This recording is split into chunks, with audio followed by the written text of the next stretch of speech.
प्रभु यीशु मसीह में मेरे प्रिय भाई और बहनों, मैं आप सबका आज का दिव्य कृपा की प्रार्थना में हार्दिक स्वागत करता हूं। आज हम यीशु के पवित्र वचन के माध्यम से ईश्वर के प्रेम, करुणा और चंगाई के महत्व पर ध्यान लगाएंगे। आइए हम अपने हृदय को शांत करें, अपने मन को एकत्र करें और ईश्वर की उपस्थिति में खुद को समर्पित करें। हम उनके प्रति विश्वास, प्रेम और पूर्ण समर्पण के साथ इस प्रार्थना में सम्मिलित होंगे। आइए हम आज की प्रार्थना प्रभु यीशु के पवित्र लहू द्वारा संरक्षण की प्रार्थना से शुरू करें। हे प्रभु यीशु, मैं तेरे असीम प्रेम में विश्वास करते हुए तेरा पवित्र लहू लेता हूँ और अपने सिर से पांव तक विलेपन करता हूँ।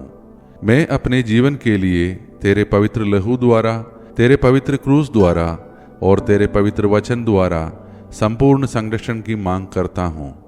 हे प्रभु यीशु, मुझे आज हर पाप, बुराई, प्रलोभन, शैतान के हमले, अंधकार, कष्ट, डर, रोग, महामारी, संदेह, क्रोध, पित्ती और जो कुछ भी तेरे राज्य के विरुद्ध है, उन सब से सुरक्षित रख। आमीन। प्रिय भाई और बहनों, आज का हमारा मनन का वचन संत लूकस का सुसमाचार से है, अध्याय 13 पद संख्या 10 से 17 तक। आज के वचन में हम देखते हैं कि यीशु ने एक महिला को जो 18 वर्षों से बंधी हुई थी, उसकी रोगग्रस्तता और पीड़ा से मुक्ति दिलाई। यह दिखाता है कि परमेश्वर की करुणा और शक्ति किसी भी बंधन, रोग या कठिनाई को दूर कर सकती है। आज का वचन हमें याद दिलाता है कि परमेश्वर हमारे दुखों और कमजोरियों को देखता है और हमें स्वतंत्र और स्वस्थ बनाने की इच्छा रखता है। प्रिय भाई और बहनों, आज के इस वचन में हम देखते हैं यीशु ने अपने अनुयायियों और अन्य उपस्थित लोगों को एक महत्वपूर्ण संदेश दिया। एक महिला 18 वर्षों से अपने शरीर की कमजोरी और पीड़ा से बंधी हुई थी। वह सामाजिक और शारीरिक रूप से अलग थलग थी, लेकिन यीशु ने उसे केवल अपनी उपस्थिति से चंगा कर दिया। यह हमें सिखाता है कि परमेश्वर की करुणा सभी पर समान है। चाहे हमारी स्थिति कितनी भी कठिन क्यों न हो, ईश्वर हमारी पीड़ा और हमारी आवश्यकता को देखता है। ईश्वर की शक्ति सीमाओं से परे है। यीशु ने यह दिखाया कि बीमारी, दुख, आर्थिक कठिनाई या सामाजिक बाधाएं परमेश्वर की शक्ति के सामने असफल है। हमारे विश्वास की शक्ति महत्वपूर्ण है। उस महिला का विश्वास या उसके प्रियजनों का विश्वास और यीशु पर भरोसा चंगाई का मार्ग बना। यह हमें सिखाता है कि कठिनाई में भी विश्वास बनाए रखना चाहिए। विनम्रता और धैर्य का महत्व। जैसे कल के दृष्टांत के नाकेदार ने विनम्रता और आत्म साक्षात्कार दिखाया, वैसे ही हमें अपने जीवन में अपनी कमियों और आवश्यकताओं को ईश्वर के सामने रखकर प्रार्थना करनी चाहिए। आज के दिन हमें यह आत्मनिरीक्षण करना चाहिए कि हम किन बंधनों और सीमाओं में फंसे हैं, शारीरिक, मानसिक या आध्यात्मिक, और किस प्रकार हम अपनी कमजोरियों को परमेश्वर के हाथों में सौंप सकते हैं।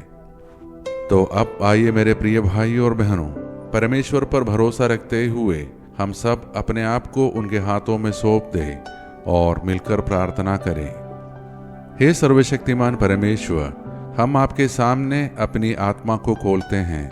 हम स्वीकार करते हैं कि हमारी सीमाएं और कमजोरियां हैं। हमारे जीवन में दुख, रोग, भय और कठिनाइयां हैं, लेकिन हम विश्वास करते हैं कि आपकी करुणा और शक्ति हमें मुक्ति और चंगाई दे सकती है। हम अपने परिवारों के लिए प्रार्थना करते हैं। हमारे माता पिता, भाई बहन, जीवन साथी और बच्चों के लिए, विशेषकर वे जो पढ़ाई, नौकरी या किसी कारणवश दूर हैं, उन्हें अपने स्वर्गीय रक्षक के हाथों में सौंपते हैं। हम उन सभी बीमारों, दुखी और संकटग्रस्त लोगों के लिए प्रार्थना करते हैं। हे प्रभु, उन्हें शारीरिक, मानसिक और आध्यात्मिक स्वास्थ्य दे। हम उन लोगों के लिए प्रार्थना करते हैं जो जन्मदिन, विवाह वर्षगांठ या किसी विशेष अवसर मना रहे हैं, कि आपकी कृपा उनके जीवन पर बनी रहे। हे प्रभु, हमारे देश और विश्व के शासकों, अधिकारियों और नेताओं के लिए हम प्रार्थना करते हैं कि वे धर्म, न्याय और धार्मिक सद्भाव के मार्ग पर चले। हम उन लोगों के लिए प्रार्थना करते हैं जो बेरोजगार हैं या किसी कठिनाई में हैं। उनके हृदय में आशा और विश्वास भरे और उन्हें उनका सही मार्ग दिखाए। हम विशेष रूप से उन सभी के लिए प्रार्थना करते हैं जिन्होंने हमसे प्रार्थना की आग्रह किया है। हे प्रभु, यदि यह उनके भले के लिए है तो उनकी हृदय की इच्छाएं पूरी करें। हे प्रभु यीशु, हम यह प्रार्थना उन सभी के लिए अर्पित करते हैं जो हमारी प्रार्थना से लाभ उठाना चाहते हैं। हम सबको हर पाप, बुराई, अचानक या अप्राकृतिक मृत्यु से बचाए रख। हमारे जीवन में विनम्रता, विश्वास और आध्यात्मिक शक्ति बनाए रखे। ये सारे प्रार्थनाएं और हमारे मन के अनकहे प्रार्थनाएं हम समर्पित करते हैं हमारे प्रभु यीशु मसीह के नाम पर। आमीन। शैतान को बांधने के लिए प्रार्थना। स्वर्ग और पृथ्वी के सृजनहार सर्वशक्तिमान पिता परमेश्वर, उसके एकलौते पुत्र हमारे प्रभु यीशु क्रिस्त और हमारे सहायक पवित्र आत्मा के नाम पर पवित्र कुंवारी माता मरियम, महादूत संत मिखाएल, सब दूतों और संतों की मध्यस्थता द्वारा अंधकार के सभी शक्तियों पर, सभी शैतानी ताकतों पर मैं अधिकार लेता हूँ और उन्हें आदेश देता हूँ, वे क्रूस के नीचे हमेशा हमेशा के लिए नष्ट हो जाए और फिर कभी ना लौटे। आमीन। प्रिय भाइयों और बहनों, इस प्रार्थना में भाग लेने के लिए आपका धन्यवाद। आप सभी से अनुरोध है कि इस प्रार्थना को अपने मित्रों और परिवार के साथ जरूर साझा करें ताकि और लोग भी इस आशीर्वाद और करुणा का अनुभव कर सकें। हमारी नियमित प्रार्थना हमें परमेश्वर के साथ और गहरे आध्यात्मिक संबंध में रखती है। हम कल की प्रार्थना में फिर मिलेंगे। तब तक प्रभु हम सबका रखवाली करे और हमें अपनी शांति में बनाए रखे। आइए अब हम सब मिलकर अंतिम आशीष की प्रार्थना करें।